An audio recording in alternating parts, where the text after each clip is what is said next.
put a new hat on. I think I'm gonna write a happy song, the kind that's only 3 minutes long, no more. I think I'll shake up the melody tree, get a groove just made for me, spend some time in its company for a while.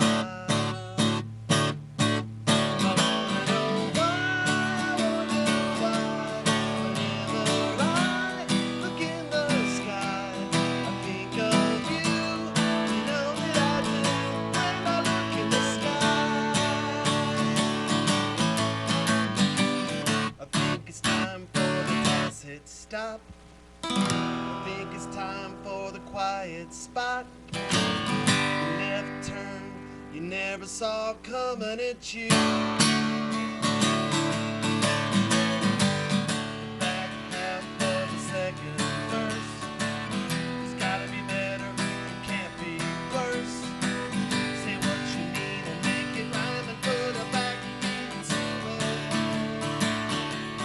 I wanna know why, whenever I look in the sky, I think of you, you know that I do, when I look in the sky. I wanna know why, whenever I look in the sky, I think of you, you know that I do, when I look in the sky. I think of you, you know that I do.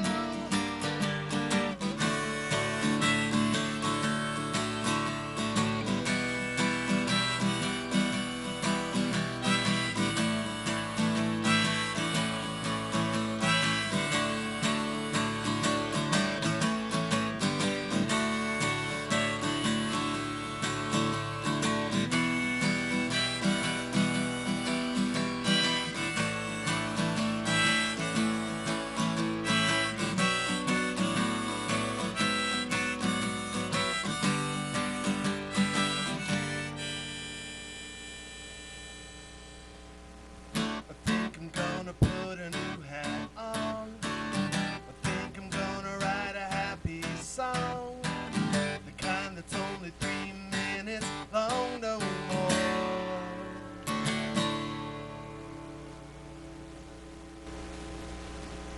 Nice. Very happy song. Well, hello.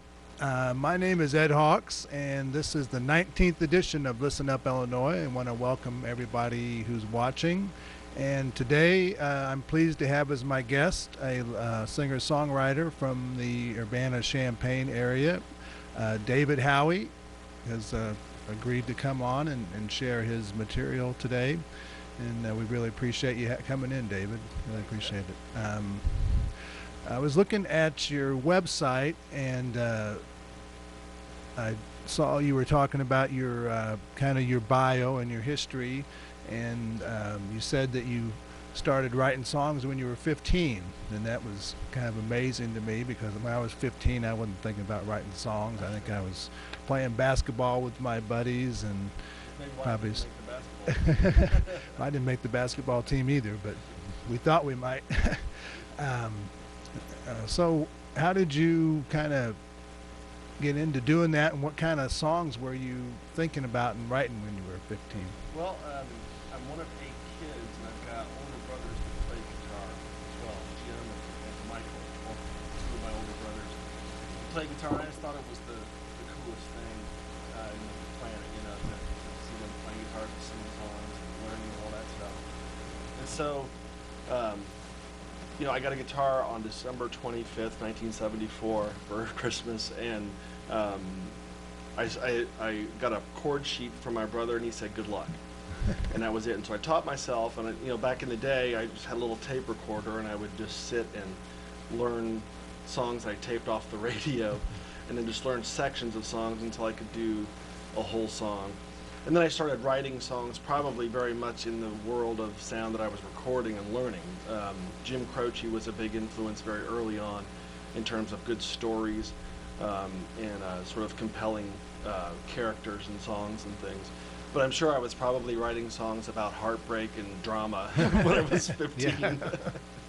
Which is not really that different from what I'm doing now in the end. Yeah. I mean, that's life, I guess, isn't it? Yeah. Yeah, write about life. Mhm. So, do you still play any songs that you were doing when you were 15? No, or, God, no. Didn't No, in save fact, any I of hope those, that all the acetate on those tapes is gone and I'll never have to hear them. I often wonder, there was a song I remember writing very early on called Silver and Gold. And I think there's probably a terrible recording of that song somewhere. But other than that, it's all been, destroyed, whether purposefully or not. Yeah. So, what kind of? I mean, I guess, what's the song that you're doing now that you wrote when? I'm trying to figure out how to ask the question. Mhm. What song are you doing now? What's the oldest song that you are doing now that you wrote? Do you have any? Probably. I put Well, you that's a on the good spot. question. I suppose there are periods of a writer's life and stuff. I think Right. for right now, the period that I'm in, the most recent release that I've got out is a homemade record I just recorded in my home studio, and that's called Become Golden. And those songs I've been living with those songs for probably 5 years. Okay. And then it took some time to get them recorded and then released and that sort of thing. By the time that you have a record of songs, you've been living with it for a while and you're sick of them Right. a lot of times. But I also have songs like from Sons and Daughters days when I was in a Christian band in the area that go back probably more like 15, 20 years in terms of writing. When I get a call for that sort of a gig, I still bring a lot of those songs back out. But generally, you kind of keep things up to date with. Pretty what's much, yeah. I'm going walking on. around with like Yeah. 25 songs in my back pocket now, ready to record another new record and trying to trim it down to the right Yeah. 12 or 13. It keeps it fresh for you. Hmm. Yeah, I love writing. I play and approach writing weekly, if not almost daily. Yeah. I kind of believe that, if you got the catcher's mitt on every day, then you're going to catch Looking something. for material. Yeah. And why don't you do a couple more? All right. Well, this is the lead off track off Become Golden. The first song, it's called Contact.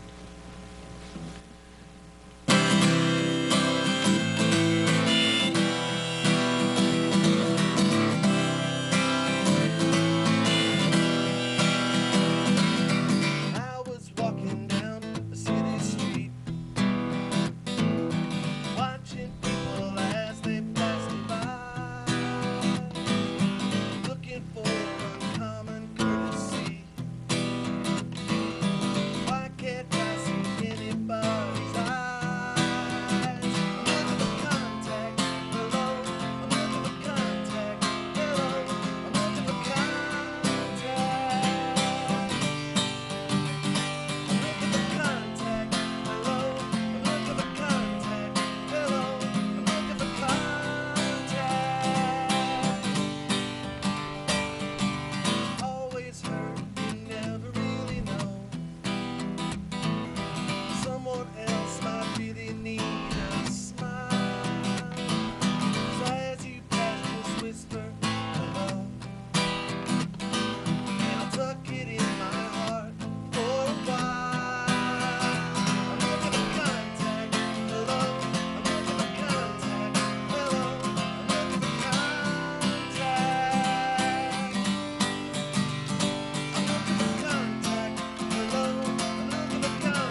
So I'll do another song here.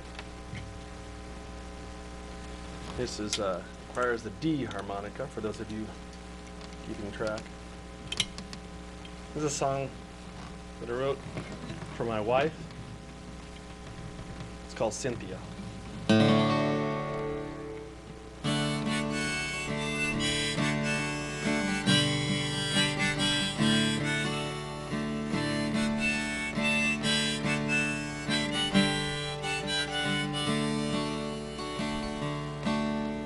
Cynthia, oh Cynthia, all I got is love for you.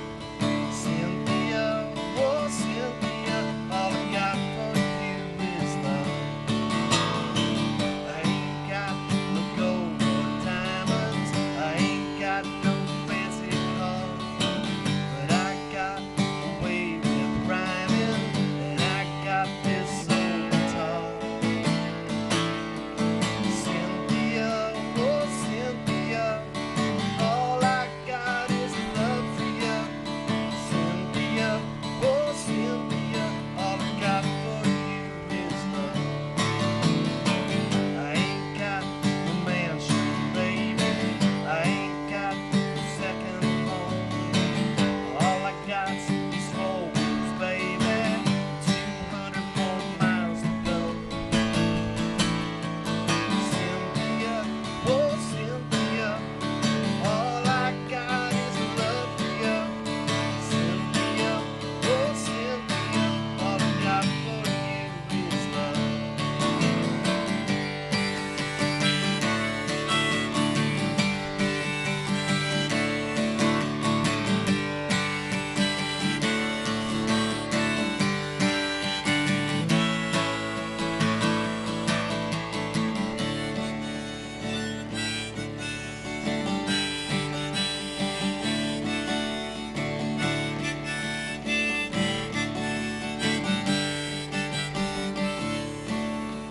Cynthia, oh Cynthia, all I got is love for you. Cynthia, oh Cynthia, all I got for you is love. All I got for you is love. All I got for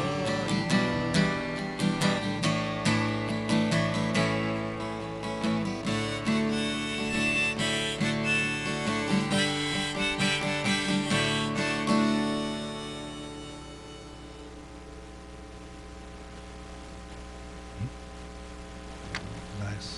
Thanks. So when you write a song like that, I mean, do you sit down and say, I want to write a song with my wife for my wife, so I'm going to sit down and do that, or did an idea just kind of come into your head and, oh yeah, Early on, well, I initially sat down, was just looking for a new song.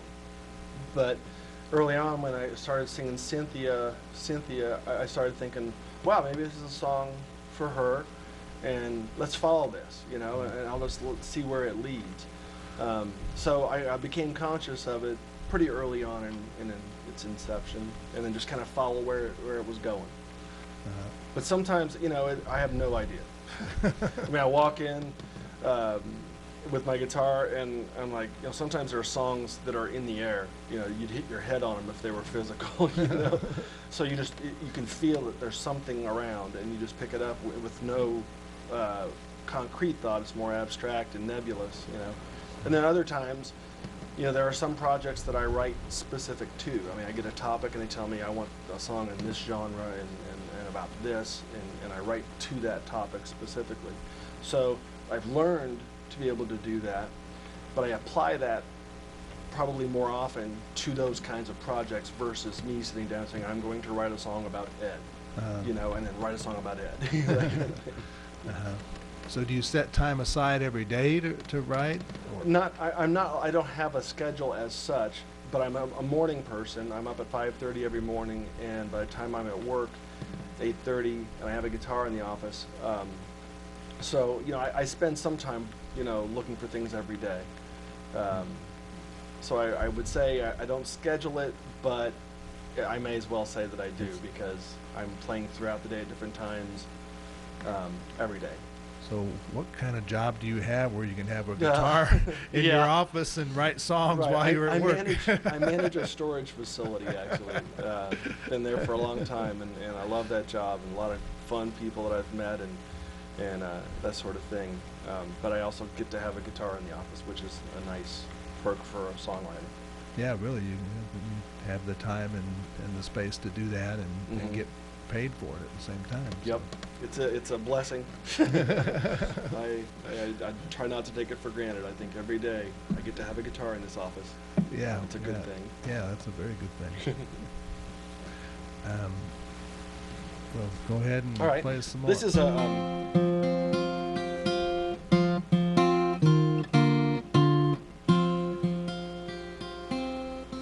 gonna double check my tuning here, fellas.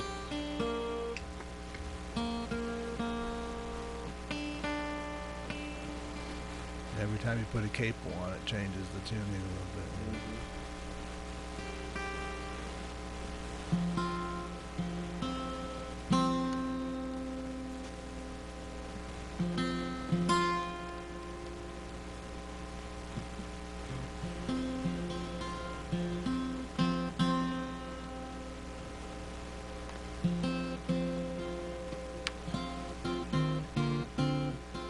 Okay, so this is my anti-technology song. So it's called "Everybody Everywhere Wants Everything."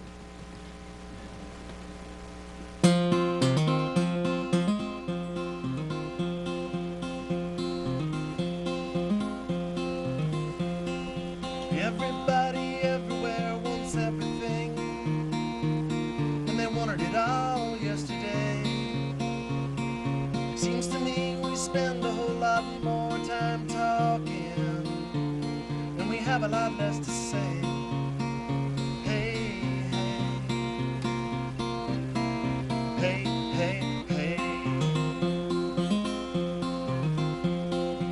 Every day and every night we hear those three same words: I, me, mine. Somewhere we got off the tracks into another world. You got yours and baby I got mine. I got mine. Everybody everywhere wants everything, and they wanted it all yesterday.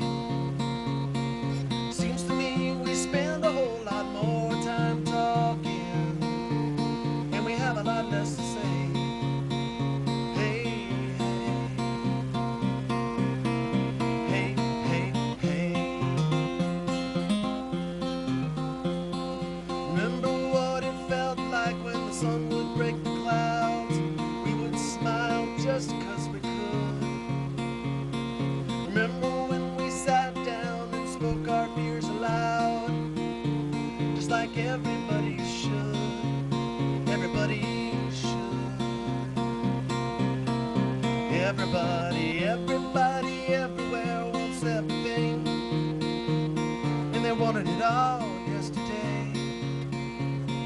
Seems to me we spend a whole lot more time talking, and we have a lot less to say. Hey, hey, hey, hey, hey.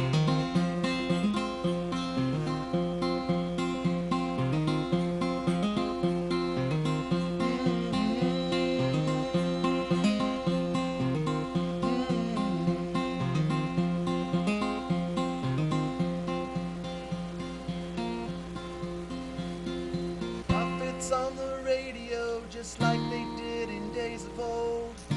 It's a sign of the times.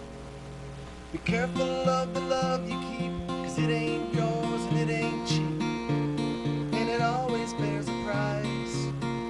Sacrifice.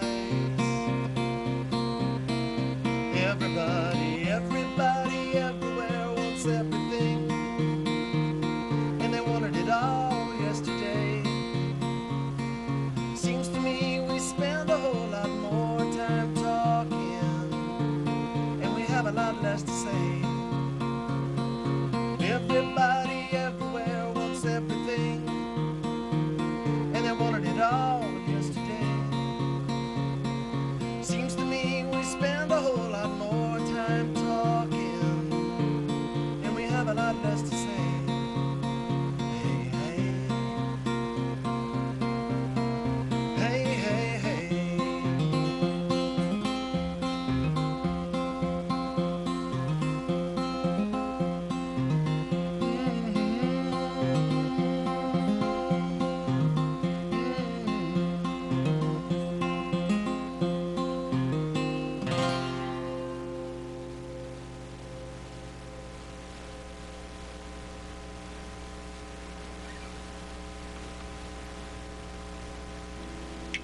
So that was Everybody Everywhere. Everybody Everywhere. And this is a song called Endless Embrace.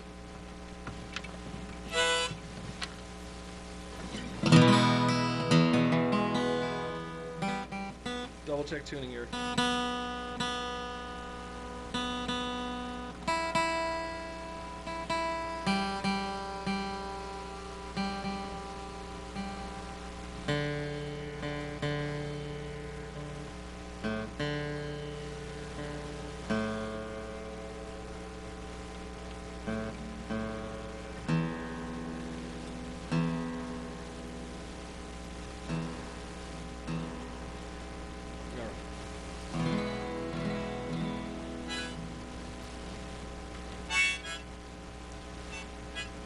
I used to have a beard, not with a harmonica rack.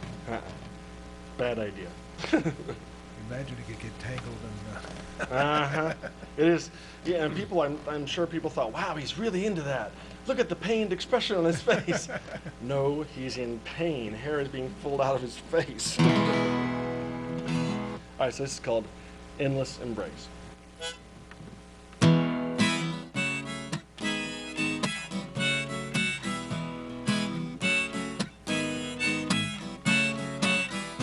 I remember looking deep inside of your eyes. In September, fall and morning, I realized into your endless embrace.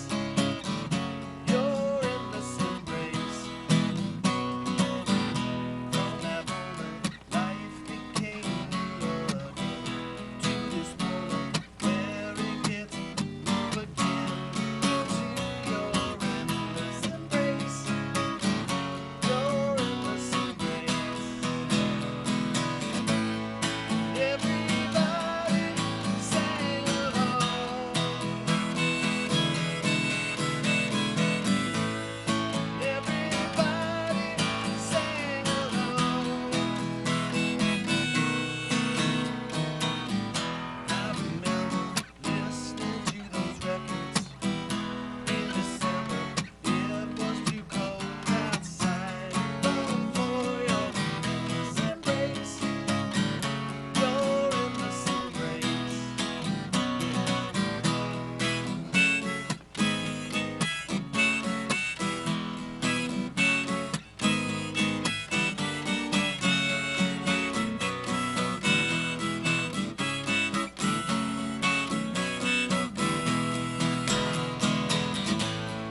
Everybody sang along.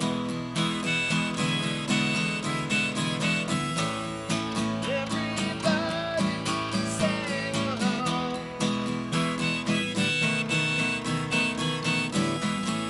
Everybody sang along.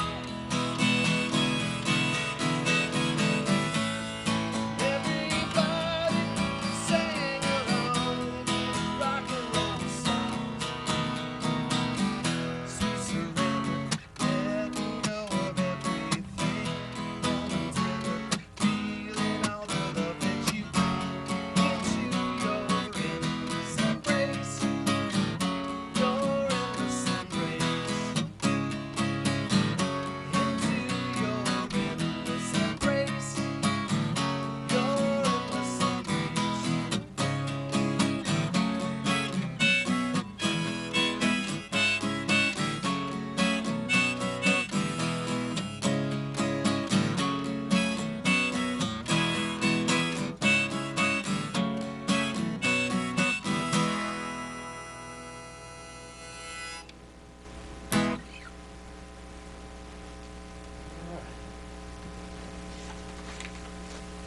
So I wrote a song about one of my favorite people, Harry Houdini. And I thought it was deeply ironic that a guy who spent all of his professional life escaping from chains and locks and straitjackets and containers and water tanks and boxes, when he died, they put him in a box and put him in the ground. You know, it just it seems ironic, and yet it also seems like it's, there are certain things you just can't avoid. Everybody's going to go, Can't escape. I think he tried, though. I mean, he thought he was going to escape. I'm sure. Well, he told his wife that he had a code that he gave to her that, if there was life after death, he would use these key code words, and so that she would know that it was him. And she gathered all the famous magicians of the world on the roof of a hotel every Halloween night for 10 years after his death and had a seance and would try and, conjure his spirit. And nothing ever happened. And after 10 years, she said, 10 years is long enough to wait for any man. I give up. That's a good So- like if I heard that story. Yeah, it's a, I used that as a launch point to talk about the inevitability of certain things in life, using Houdini as sort of a way to get in there. So here we go.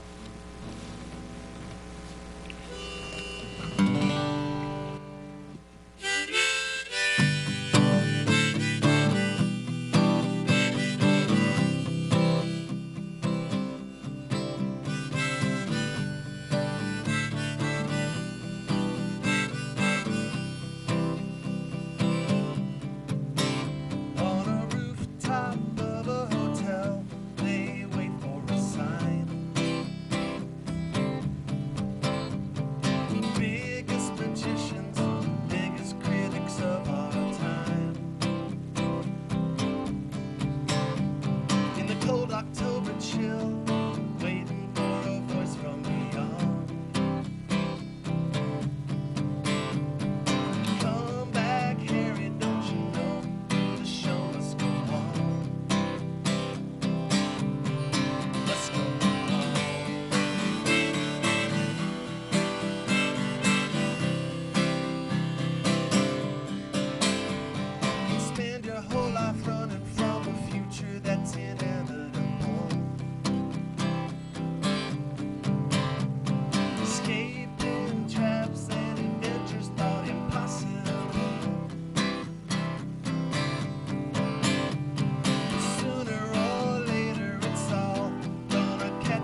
One thing, I mean, as you do songs, the style, one song you did, you were kind of finger picking, and then use different rhythms. I always try to figure out how to. I mean, I'm not a songwriter, so when you get a song, I mean, do you use the harmonica to find a melody? Do you get a chord progression and then put a melody in the chord progression? How does the musical part of it come along? It can really vary. I never really use harmonica to write to. I use harmonica after I've written the song and think, is that a harmonica song? And so I'll put that in as the lead instrument and drop it in intros, outros, that kind of thing. The best songs come with all this stuff sort of intrinsically together, you know what I mean? And all you got to do is stay out of the way. But a lot of times, I'll just be working on a chord progression, and it'll suggest a mood. And then from the mood, I'll say, well, what specifically within that mood is it suggesting? And I'll just try to start singing some words that fit within the mood, Sometimes I'll do the sort of vowel singing, where you're just doing la la la la la, or whatever it is, until you find out what the words are. That's a good way to do it, to stay out of the way of the words. If you want to, I don't like to think too much about it when I'm doing it, because when I do, I start to detract from it usually. The best thing to do is have the mindset of, you're just uncovering something, sweeping something off that's already there, and just keep the broom moving, but don't get in its way. So I don't know if that really answers it, but Yeah. I think musically, it just comes from a chord progression usually. Or I'll listen to something that I like, and I'll think, God, that's a great chord progression. And it's not the first time it's been done. Right. And I'll think, I wonder if I could do something in that world. You can borrow from it. Right. Like that inversion, those two, there's a billion songs that have been written around that, Yeah. So sometimes it's hearing something that you've heard and kind of trying to emulate a little bit. And what kind of, as the words are coming, do you write them down? Are you recording as you're going along? I don't. I used to record. I used to be meticulous about having a little tape recorder around wherever I was writing and write songs down. Not write songs down, but record them as soon as I had them. Because I figured I would forget them. I'd forget the melodies or something or another. But over the last maybe 5 years or so, I have a mindset of not recording what I've written, because I don't want. It makes for better writing. If I write it strong enough that I can remember it a few hours later or the next day, I figure it's a good song. And if I can't, well, then maybe it's not such a good song. Yeah. I don't think I lose too many songs that way. And I think that at least it challenges me to write better. I'm not sure if it does, if I actually do write better, but I think it challenges me to try to anyway. Yeah. And I guess if somebody came to you and said, well, I'm trying to write songs, what would be kind of the best advice that you might give them? I would say try to, number one, use whatever instrument it is that you're on, whether that's piano, guitar, flute, whatever it happens to be, I suppose. Use that strength in your writing, and write about what you know, write about what is real to you, and plow, get behind the mule and plow. You know what I mean? Do it. The more that you do it, the greater your chances are going to be at doing it better, just by repetition. And also just, every bad song I've ever written has been a gateway towards a better song. And I've written lots of bad songs. So, I think not being afraid to write something that seems stupid at the time, but just getting through it to get to the thing that's going to lead you on to something that's really memorable. How do you decide if it's a bad song? Is that from feedback from other people, or do you just kind of... Sometimes. I mean, of course, you tend to take to heart the one negative comment that you get versus positive comments sometimes.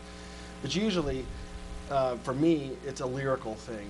If I hear a song I've written and I think, that's just got a phrase in it that I don't like, or it's the whole slope of the idea that I'm not necessarily crazy about, then I'll write it. Some songs tag along. They stay with you for years. And they'll say, well, I'm still here. You can fix me if you want, or I'm just going to stay here, or whatever. So they take on a personality. Yeah, exactly. You're like, hi, guess what? You haven't done anything with me, and I'm good enough. You shouldn't leave me for dead. You know, that kind of feeling. I don't know if that answers the question, but yeah, that's kind of what the experience is like. Yeah. Well, so maybe there's no bad song. It's just Right. I would tend to like you believe- said, a way to get to somewhere else. Yeah. Exactly. Sometimes you just got to walk through some thorns to get to the roses, you know? Yeah. Okay. How about some more roses here? All right. Well, here, and speaking of sort of different approaches, this is a song that I wrote. Keep ducking out of the shot here. It's a song I wrote some years ago. It's on Become Golden, which is my latest self-released record. And on the record, it's a rocker, and it's upbeat, and it's pretty aggressive. But doing it by myself with just vocal and harmonica, I'm treating it in a different manner. So it's more like a lament this way, and I kind of like it this way. It's called California.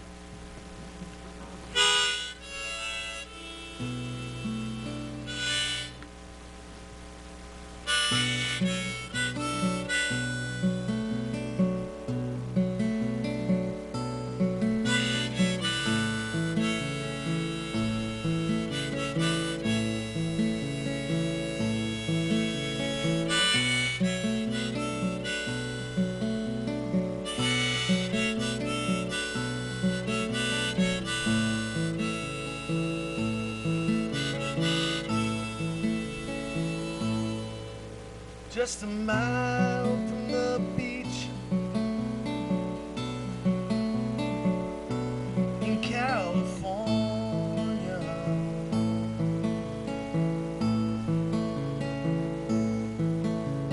somewhere out of reach in California.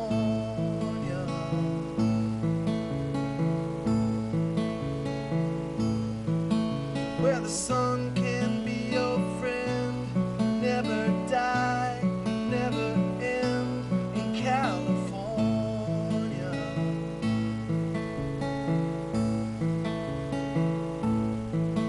Never felt so alone, never felt much like home in California.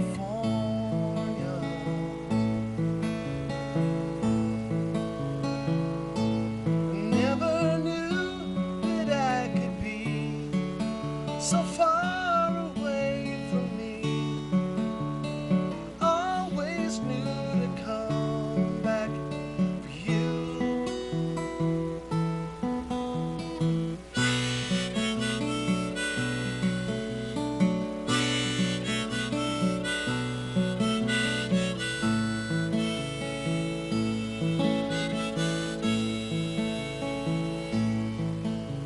But loneliness is gray every night, every day in California.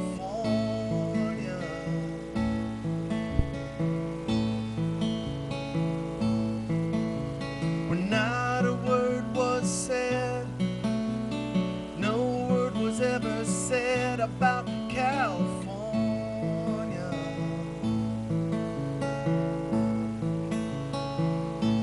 I never knew that I could be so far away from me.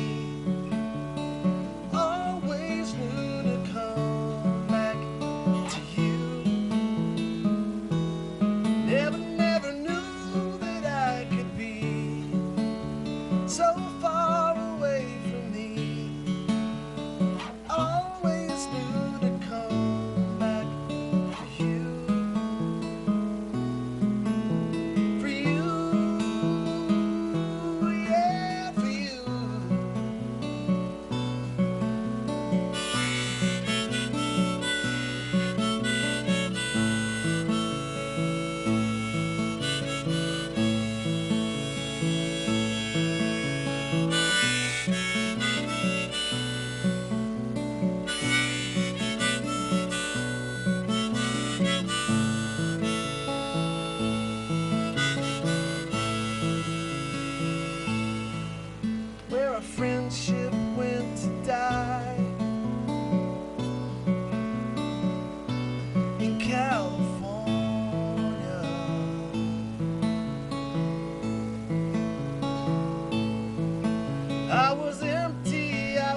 All right, so this is a new one. Just wrote this in June. Okay, it's called "Memory: The Rearview Mirror of the Heart, of the Soul." Excuse me.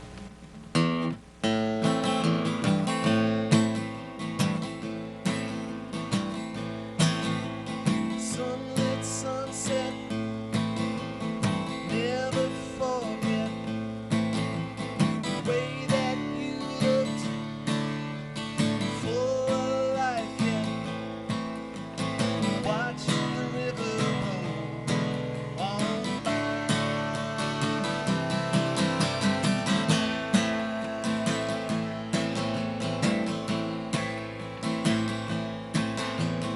First time I saw you, took my breath away. Everything slowed down, everything faded away. Deep inside I knew right away.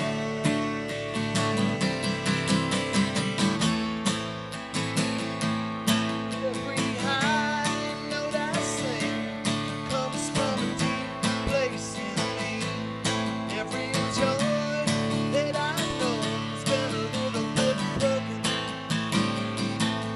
I learned to count my blessings as I travel down the road. Memory, rearview mirror of the soul.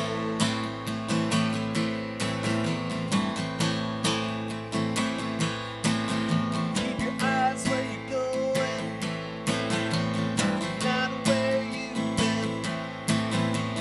Present moment, waiting to happen. Watching it unfold before your eyes.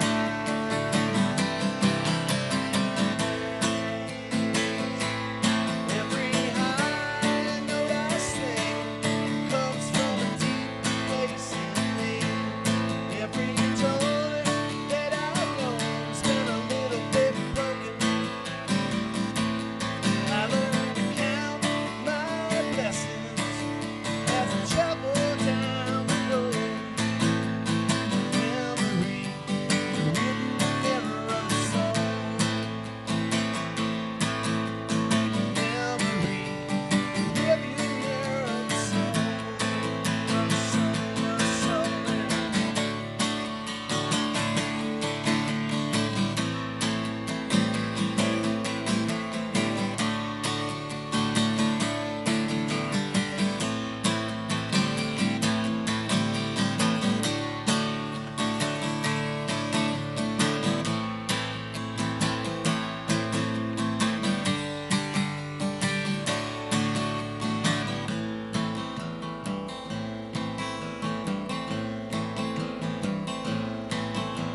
The older I get, the words that I say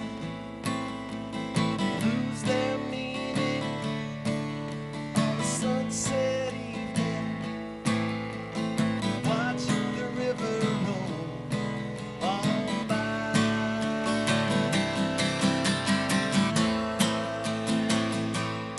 Every high note I sing comes from a deep place in me. Every joy that I've known's been a little bit broken. I learned to count my blessings as I travel down the road.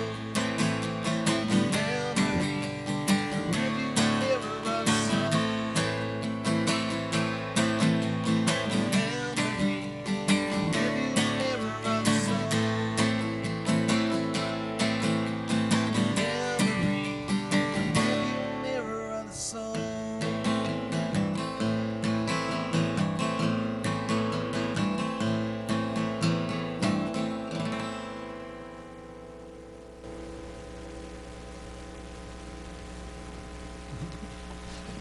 Very nice. Thank you. Now you have several recordings that you've done over the years. Sure. Yes. I've got, it's kind of weird. I've got a hodgepodge of a lot of different records. It's a very eclectic life I've led, musically speaking. I got signed to CBS Records in the late '80s and did a record for them for Epic Records called Rain People, which was also the name of the band, and had a video for that and all that stuff. And then for 15 years, I was in Sons and Daughters, which is a Christian folk pop kind of a band. And we released 4 records there. And then for, gosh, the last 9 or 10 years, I've been doing an annual VBS CD with K4J, Kids for Jesus. It's a Catholic Vacation Bible School CD where I write to topic, for those guys. And then I've released my own homemade records throughout that process. I have, 2 that I can think of right now, 3. So all in all, I think I got about 18 or 19 records that I've had the great pleasure, of making with Mark Rubel at the console just about every single time, except for the home records. Some of them you did at home, yeah. You said you had a But then I would bring them into him, and I would have, he would help me through lots of things. So even if I'm doing a home record, Mark's involved. Just over the years, he's taught me so much stuff. So how can people buy these? And is there a way for people to Yeah, they can get go to some my of them? website, davidhowiemusic.com. There's downloads there for the more homemade records. For the professional records, you got to go to those websites of those folks. The Sons and Daughters stuff I still have, and that can be, you can contact me through the website. We can get you whatever you need. Now are the downloads free? Right now, yeah, they are. Yeah. I'm sort of the mindset of putting things out there, letting people try them on for size and see if they like them. And then, somewhere down the road, I'm going to put a little disclaimer or some sort of comment that says, if you like the record, give whatever you want to give. So you don't actually have CDs that you can sell? I do. Oh, you do? At shows. At shows, but people can't order those over there. They have to come see you. They would be able to contact me, and I could mail it to them if they want a hard CD. Otherwise, the downloads right now on my latest record is free. They're free to download, and so we'll see. Kind of figure it's better to be heard than not to be heard, Yeah, and just to let money make that decision, that's not good. So. Yeah. I noticed that. I was going through and listening to some stuff and preparing for this, and so because I hadn't heard you before, so okay. I wanted to know what I hadn't seen you live or anything. Right. So where in town can people see you play live if they want to come out and hear you? I play anywhere from 7 to 10 shows a month. I'm at Silver Creek Happy Hour from 5:30 to 7:30 twice a month. And all these dates are on my websites as far as that goes. And I'm at DR Diggers once a month. I play, Bentley's. I play, I play Aroma Cafe. I play Huber's. I play all the areas where they have live music pretty much. Yeah. Usually you have anybody that plays with you now, or Nope. is it always you're always solo? No, I go up on my own. And in fact, the Jukebox show, which is sort of a covers show, is a lot of fun because I've taken almost 200 songs and put them on binders with jukebox strips, and I hand them out to the crowd, and the crowd comes up to a dry erase board and they devise the set list. So I play what they want to hear, which is a lot. When people give into that sort of thing, it's a lot of fun. I've got the digital sounds of a jukebox, the quarter drop, and the record arm moving over, and the pop, and the crack, and the hiss of the record. So that's turned out to be just a lot of fun, and get a lot of people singing along on stuff. Okay. And why don't you do? We're running to the end here, I guess. So why don't you do a song, and then we'll wrap it up, and then you can sing a song to take us out. Okay. All right then. This is called "Think Before I Speak." I write this for all married men out there, or married persons out there. Anybody who has to think before they speak. Right. I need to do lots more of it.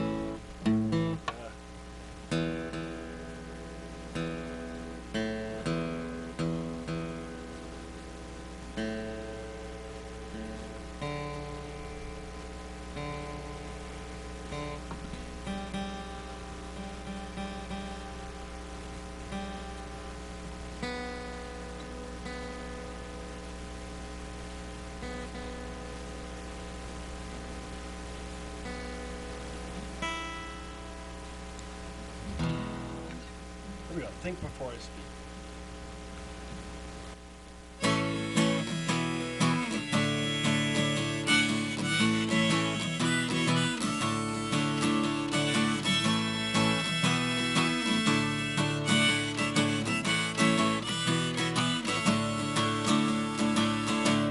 I wish I had a dime for every time that I said the first thing that came into my head. Oh, I would be a rich man instead of the man I am now. And I gotta learn to listen to you. I know what you tell me is true, especially when I need to get knocked down a notch or two. Some lessons I need to learn over and over and over and over again.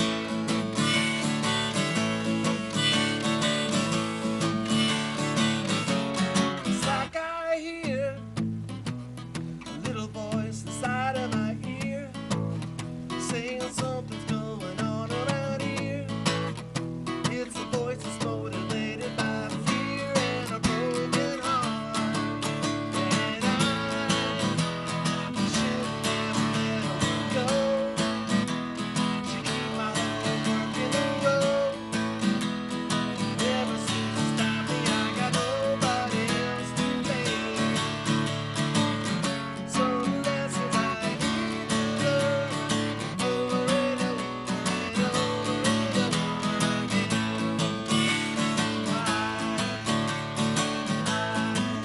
I gotta think before I speak. I said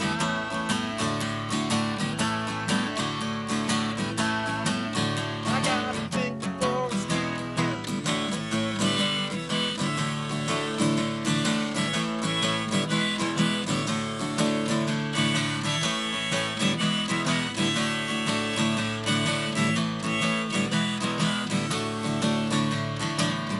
Some lessons I need to learn over and over and over again. Some lessons I need to learn over and over and over again. I gotta think before I speak. I said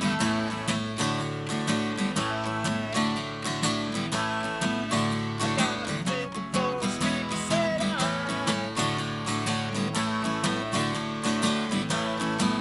I gotta think before I speak. I said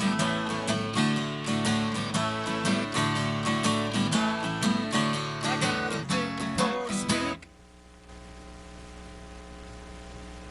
Good. Well, I want to thank you very much for coming out and being on the 19th edition of Listen Up Illinois, David. And Thank you. It's a pleasure to be here. Hope people see it. I hope they get out to see you in the many live venues here in town where you're Absolutely. playing.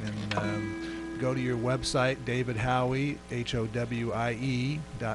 David Howie Music. I'm sorry, David Howard Music, HowieMusic.com, and Howie is HOWIE. Is that right? Mhm. So And I've got a fan page set up on Facebook. right. So if you're on Facebook and you just do a fans of search for fans of David Howie, it'll come right up. Yeah. And that'll be a way to keep you up to date on where I'm playing and, you know, free downloads of music once in a while and that kind of thing. Okay, great. Well, why don't you take us out with the song and All right.